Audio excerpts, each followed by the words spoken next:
Kisah Nabi Ayub alaihi salam. Assalamualaikum warahmatullahi wabarakatuh.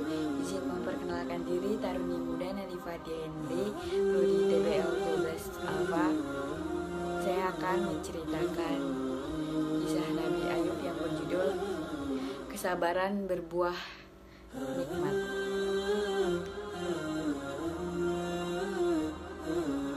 Kisah Nabi Ayub alaihi salam disebutkan dalam Al-Quran sebanyak 4 kali. Salah satunya dalam surat Syah ayat 41 hingga 44. Dalam kisah ini kita akan menyaksikan kesabaran Nabi Ayub yang diberi cobaan oleh Allah Subhanahu wa Ta'ala berturut-turut. Kehilangan harta benda, anak-anak, dan menderita penyakit di sekujur tubuhnya. Nabi Ayub hidup di sebuah daerah yang bernama Haram di sekitar Syams bersama istrinya dan anak-anaknya. Ayub alaihi salam adalah seorang nabi yang sangat kaya raya di negerinya. Beliau memiliki lahan pertanian yang luas dan hewan ternak yang banyak. Dengan semua harta benda yang dimilikinya, Nabi Ayub tidak lupa bersyukur kepada Allah Subhanahu wa Ta'ala. Beliau selalu mempergunakan hartanya untuk kebaikan, seperti bersedekah, memberi pekerjaan kepada orang-orang yang membutuhkan. 20 tahun berlalu, Allah memberi cobaan kepada Nabi Ayub. Pertama, semua tanaman dan hewan ternaknya mati, terserang hama penyakit. Tidak ada satupun yang tersisa.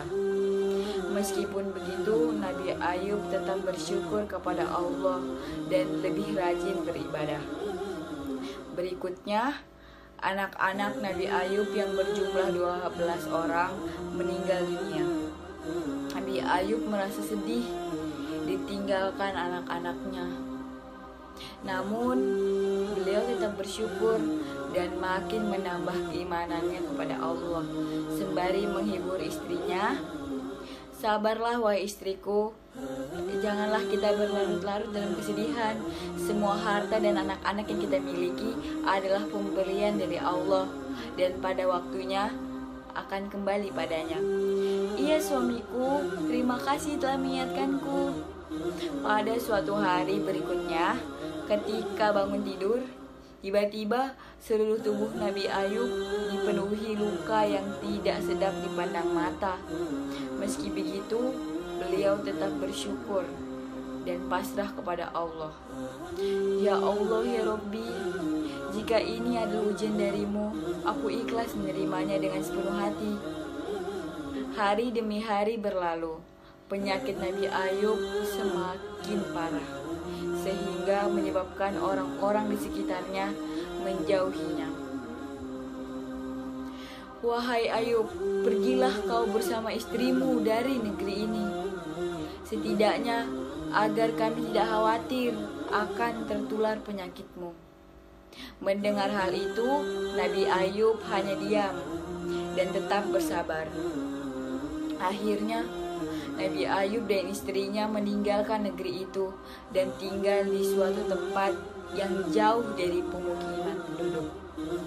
18 tahun berlalu, usia Nabi Ayub semakin bertambah lanjut dan mulai kesulitan dalam beraktivitas. Selain disebabkan karena usia, juga karena penyakitnya yang tak kunjung sembuh.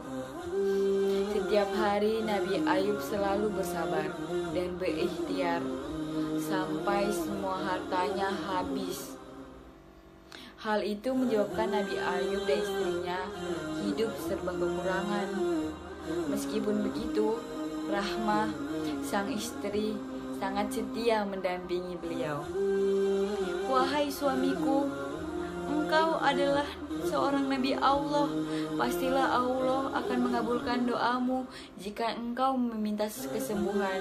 Aku merasa kasihan melihatmu kesulitan dalam beribadah. Maafkan aku kalau lancang berkata seperti ini. Wahai Rahmah istriku, Ingatkah kau berapa tahun kita hidup dalam kenikmatan?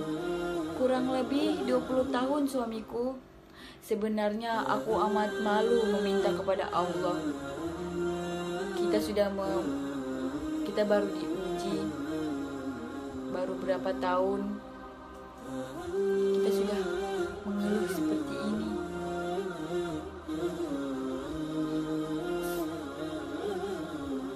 Ya Allah yang Maha Penyayang, ketika Engkau memberiku ujian, aku mencoba bersabar menerimanya. Namun, jika ujian itu mempersulit ibadahku kepadamu, maka tolong angkatlah penyakitku ya Allah.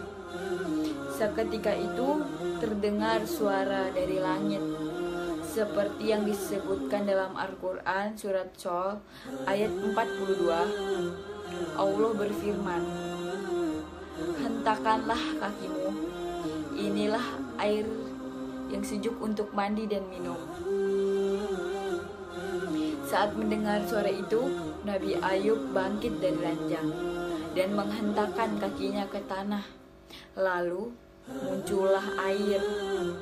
Kemudian ia gunakan air yang menguncur itu untuk mandi dan minum. Seketika itu hilanglah semua penyakit dari badan Nabi Ayub. Ketika itu istri Nabi Ayub yang baru masuk ke dalam rumah kaget melihat sosok laki-laki di dalam kamar Nabi Ayub. Maaf, Anda siapa? Apakah Anda melihat seorang lelaki yang sedang lanjut usia berbaring di kasur ini?